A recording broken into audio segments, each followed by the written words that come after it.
happened. I talked to Jimmy Walker because I was around a lot of people, Dolomite. I was around them early in my life. And they used to tell me about Hollywood. They used to say they're going to give you a good opportunity and then they're going to spit you out, pending.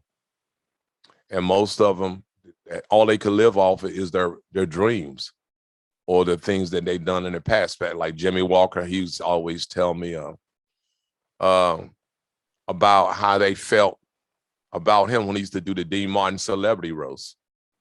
So I looked at it and said, I'm not going to go down that road. You know, I'm going to stay in my, and if I'm good enough, they'll come to me. And after the pandemic, I started getting all of these telephone calls. I said, I guess now they know who stands out and who's been standing out, because I never gave up comedy. I never said I'm retiring. How do you retire from something that you can't retire from? You either can make people laugh or you can't. And you ain't got to retire to say, I'm going to stop making people laugh. Right. So I just stayed with it, Soren. Well, the insight from Rudy Ray Moore in particular, I find interesting because unlike Jimmy Walker, he was not a household name. He ended up being a cult hero, I would say. He was a household name in the urban Black community, but he was not a household name. Like, people knew Jimmy Walker. They knew him for lots of reasons. But the question then is with and Rudy Ray Moore, of course, who he was as a man. We call him Dolomite. Yes. But with Dolomite, aka Rudy Ray Moore, the question I have is when he also made a lot of money independently through his films.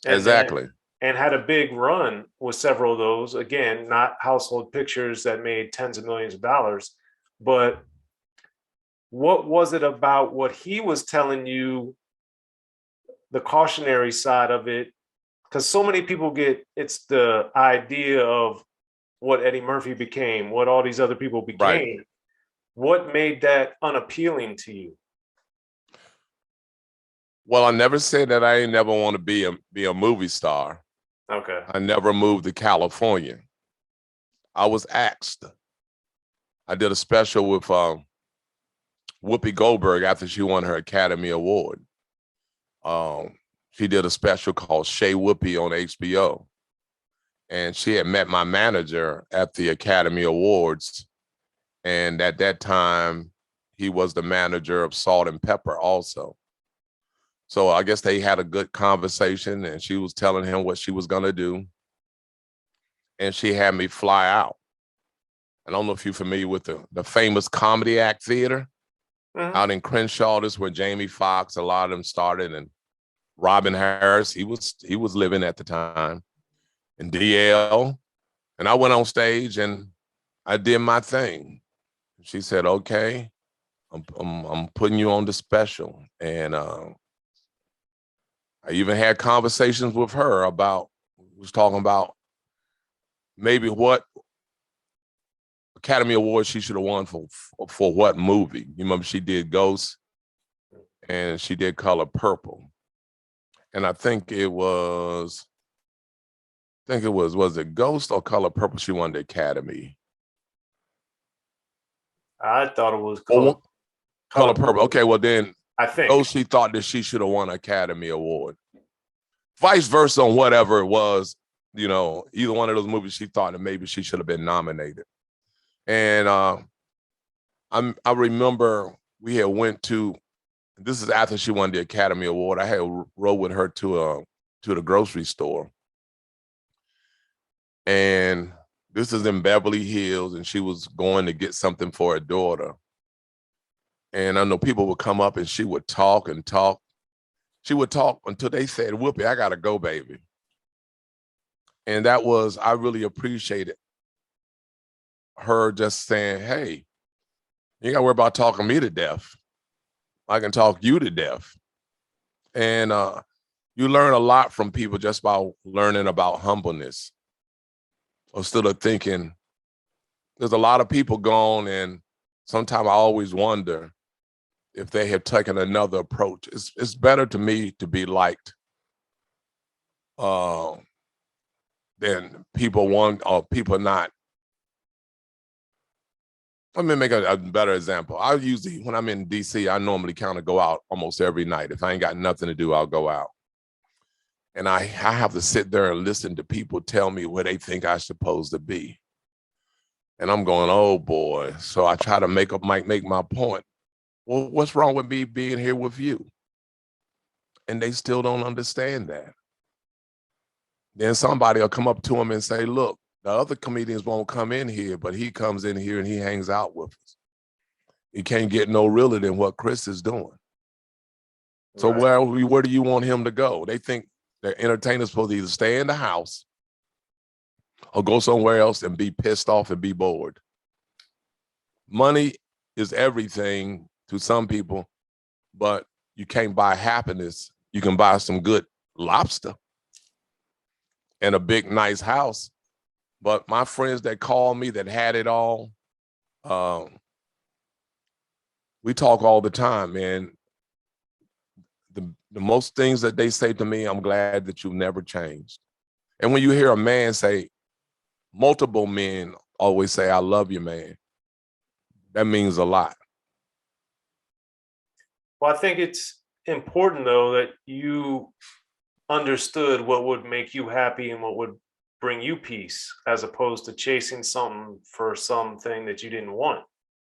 Right. Well, it's not over. It's not over till you're dead. Right. And that's the one thing that comedy allows you, as long as you can think. When I used to work with Paul Mooney, I have a poster, and we did a show in 1989 at the Apollo Theater. We did a film.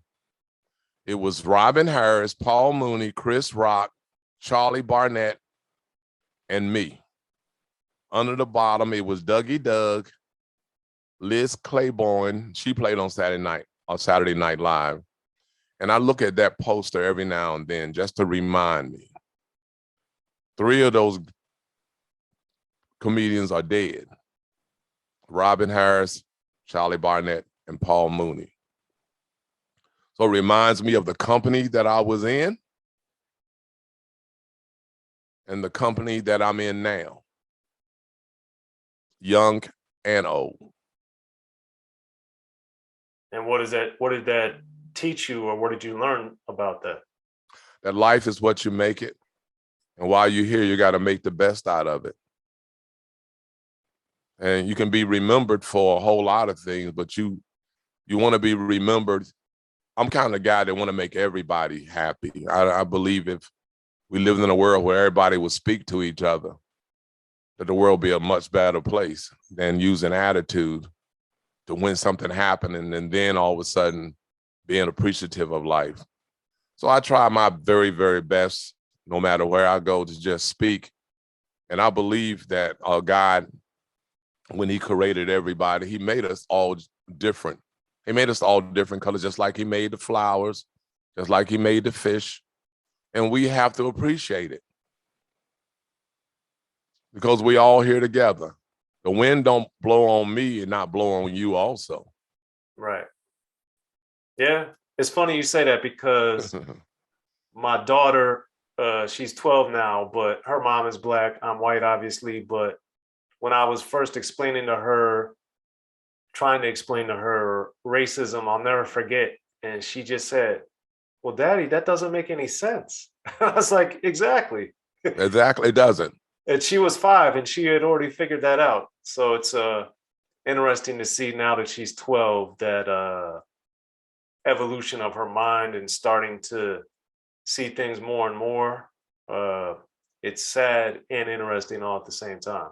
Yeah, because we all have helped each other. Absolutely. Every race. I don't know what slavery was like because I didn't live back then. I have like my great grandmother and mother, but they always say that's the way it was. I don't know what the Holocaust was. I don't know what's going on in Ukraine, but we need each other. We all need each other to survive at the end of the day. Absolutely. Absolutely. As far back to your career a little bit with the Comedy Connection in Laurel off of Route 1, was that did you just have residencies there? Did you own it? Did you co-own it? Like, what was that? I was a 40% partner. They actually owned Raj. He actually owned it. He owned the one in Greenbelt first. Okay. That's where David Chappelle came. He came to the Comedy Connection in Greenbelt. Bill Bellamy used to come there. Hamburger used to come there. That's where the first place we had Jimmy J.J. Walker. The guy from Police Academy, the one that did all the voices. Mm-hmm. So then he moved after the shopping center in Greenbelt decided they wanted to expand. They had to move because they put the giant foods there. And that's when they went out to Arts Theater. That's the one that you saw for Route 1. Okay. In Laurel.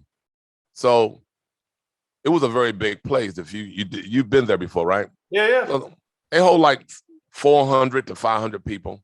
Yeah. So I came out and I said, well, I want to make this like a Planet Hollywood. I want to put some pictures on the wall.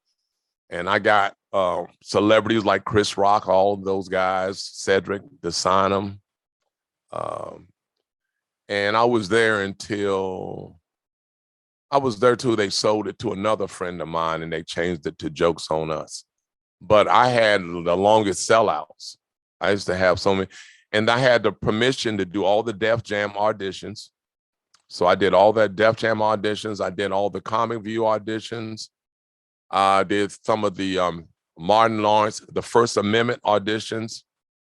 I did the P. Diddy Bad Boys auditions. So I have the rights to do all their auditions in this area. Yeah, that's amazing. Congratulations. I didn't know all that. Yes, I did. That's big.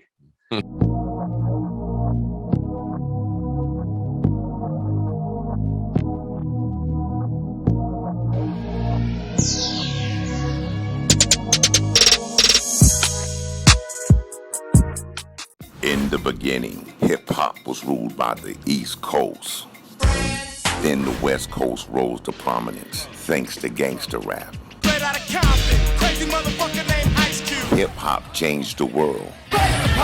Gangster rap changed the narrative. I'm representing for the gangsters all across the world. And then changed the world again. Cause I'll come and take your life away. The history of gangster rap features unheard stories, unseen photos and documents, all with exclusive interviews from the founders and players who shaped gangster rap. I think a real gangster rapper has to scare you a little bit. The history of gangster rap written by veteran rap journalist Soren Baker. In stores now.